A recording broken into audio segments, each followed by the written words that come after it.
और न्यू बता, माता पार्वती ने भगवान शिव को वर क्यों चुना? कारण सहित बता। मास्टर जी, भगवान शिव जी कपड़े को न पहरा करते, जा मारे कपड़े धोने का कोई लफड़ाए ना था।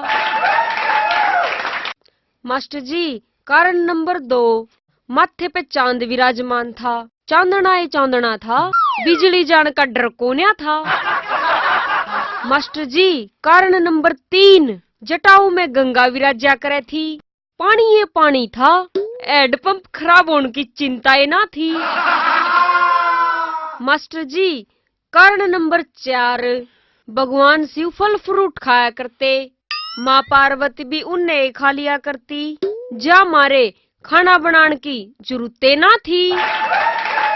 मास्टर जी, कारण नंबर 5, ना सासू ना ननद, मतलब कोई लड़ाई झगड़े का डरे नहीं।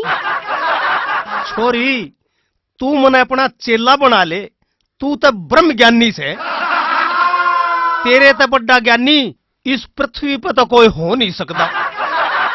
इब तू न्यू कर, अपनी 500 इंद्री बंद कर ले, कदे इतना बड़ा ज्ञान बाहर लेकर जा।